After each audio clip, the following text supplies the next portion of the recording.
கர்த்தருடைய பரிசு நாமத்திற்கு ஸ்தோத்திரம் உண்டாவதாக. இன்றைய ஜீவ வார்த்தை நிகழ்ச்சியை கேட்டுக்கொண்டிருக்கும் அனைவரையும் கர்த்தருடைய பரிசு நாமத்தினால் வாழ்த்துகிறேன், ஆசீர்வதிக்கிறேன்.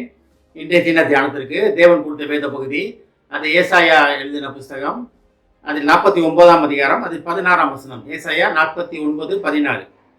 இதோ என் உள்ளங்கையில் உன்னை வரைந்திருக்கிறேன், உன் மதில்கள் எப்பொழுதும் எனக்கு முன் இருக்கிறது. இதில் 2 காரியங்கள் சொல்லப்பட்டு இருக்கிறது. இன்றைய தினம் தேவனோட சொல்ல ஆசைப்படுகிற ஒரு முதல் காரியம் என்னவென்றால், உள்ளங்கையில் உங்களை வரைந்து வைத்திருக்கிற தேவன். அப்ப தேவனோட உள்ளங்கையில நீங்க இருக்கிறீங்க.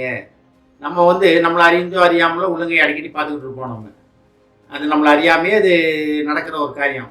அப்போ அழுக்கா இருக்கா, ஏதாச்சும் இருக்கா அப்படின்னு பார்த்துக்கிட்டே தான் இருப்போம். இது யாருமே பார்க்காம இருக்க மாட்டோம். இது நம்மளை அறியாமே நடக்கிற காரியம். அப்ப தேவன் என்ன சொல்றாரு பாருங்க, உள்ளங்கையில் உங்களை வரைந்து வைத்திருக்கிறேன். அப்ப தேவனுடைய உள்ளங்கையில் இருக்கிறோம்னா தேவன் எப்படி நம்மளை பார்த்து கொண்டே இருக்கிறார். அப்ப தேவனுடைய பார்வையிலிருந்து நம்ம வெளியே போகவே முடியாது. அப்ப தேவனுடைய பார்வையில் இருக்கிறோம். எதுக்காக தேவன் நம்மளை பார்த்து கொண்டு இருக்கிறார்னா, தேவன் நமக்கு நியமித்து வைத்திருக்கிற இடத்துல நம்ம இருக்கிறோமா, இல்லை நம்ம தேவனை விட்டு விலகி இருக்கிறோமா என்று தேவன் நம்மளை பார்த்து கொண்டே இருக்கிறார். ஆனா தேவனுக்கு ஒரு நல்ல குணம் உண்டு. என்னன்னா, தேவன் அவரை விட்டு விலகி போனாலும், நீ என்னை விட்டு விலகி போறான்னு கையை பிடிச்சுன்னு அழுக்க மாட்டார். தேவன் நம்மள விட்டுருவார். உன் இஷ்டம் நீ போ அப்படின்னு. காணாம போன ஆடு போடுற போல தான்.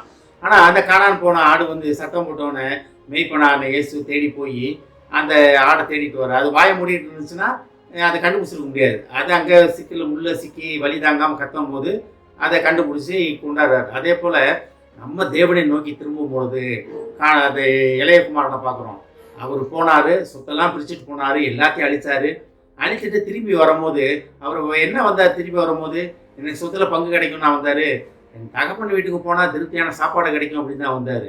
அப்போ அவர் வந்த இடத்துல சாப்பாடு மட்டுமா அவர் கிடைச்சி, சகல அதிகாரமும் திரும்பி கிடைத்தது. எப்படி தேவன் நம்மளை பார்த்து கொண்டே இருக்கிறார். அங்கே அப்பா உட்காந்து பார்த்து கொண்டே இருந்தார். மகன் எப்போ திரும்பி வரான்னு பார்த்துக்கிட்டே இருந்தார். தூரத்தில் மகனை பார்த்தோன்னே ஓடி போய் அவனை அரவணைச்சு அவருக்கு என்னென்ன செய்யணுமோ எல்லாத்தையும் செய்து அவனை வீட்டுக்குள்ளே கூப்பிட்டு வந்தார். இதே போல் தேவன் நம்மளை பார்த்து கொண்டே இருக்கிறார். அவர் உள்ளங்கையில் நம்ம இருக்கிறோம். இது வேதத்தில் ஒவ்வொருதுலையும் உள்ளங்கையில் வரைந்து வைத்திருக்கிறேன்றது இருக்குது. இன்னொரு மொழிபெயர்ப்பு எப்படி சொல்லுதுன்னா, பச்சை குத்தி இருக்கிறது மாதிரி சொல்லப்படுகிறது. அதாவது வரைந்திருக்கிறது கூட நீங்கள் அழிச்சிடலாம், பச்சை குத்தி இருக்கிறத கிறிஸ்டாக எடுக்கணும். ஆனால் இன்னொரு மொழிபெயர்ப்பு என்ன இருக்குன்னா, செதுக்கப்பட்டிருக்கிறோம் அப்படின்னு இருக்கு. செதுக்கப்பட்டிருக்கிறோம்னா அது எப்படி பாருங்க, ஒரு கல்வெட்டு மாதிரி நீங்கள் செதுக்கப்பட்டிருக்கிறீங்க தேவன் பார்வையில். அப்போ நீங்கள் என்றென்றும் தேவனுக்கு முன்பாக நீங்கள் நின்று கொண்டே இருக்கிறீங்க. தேவன் உங்களை பார்த்து கொண்டே இருக்கிறார். எப்பேற்பட்ட வாஞ்சி உள்ள தேவன். நம்ம என்ன செய்கிறோம், எந்த இடத்துல இருக்கோம் அப்படின்னு. ஒருவேளை நம்ம தேவனை விட்டு விலகி இருந்தோம்னா நம்ம வழிகளை நம்மை ஆராய்ந்து நம்மளை உள்ளங்கையில் வரைந்து வைத்திருக்கிற தேவனிடத்தில் நம்ம திரும்ப கடவோம். கர்த்தர் அதுக்காக காத்து கொண்டிருக்கிறார். ஆமென். ஜெபிப்போம். எங்களை அதிகமாக நேசிக்கும் அன்பின் பரலோக பிதாவே, கர்த்தாவே, நீர் எங்களை உமது உள்ளங்கையில் வரைந்து உள்ளங்கையில் ஏந்தி தாங்கி சுமந்து கொண்டிருப்பதற்காக நன்றி ஆண்டவர். நன்றி ஆண்டவரே. பேசுதாவனே, நாங்கள் எங்கே இருக்கிறோம் என்பதை நீர் அறிந்து கொண்டு எங்களை அழைத்து கொண்டிருப்பதற்காக நன்றி ஆண்டவர். உமது அழைப்பின் சத்தத்தை கேட்டு நாங்கள் உம்மிடத்தில் திரும்பி வர எங்களுக்கு உதவி செய்ய மாட்டவரே. அந்த நிலையிலே நிலைத்து நிற்க எங்களை பலப்படுத்தும் அப்பா. இதை கேட்டுக்கொண்டிருக்கும் ஒவ்வொருவரையும் ஆசீர்வதிக்கிறோம் அப்பா.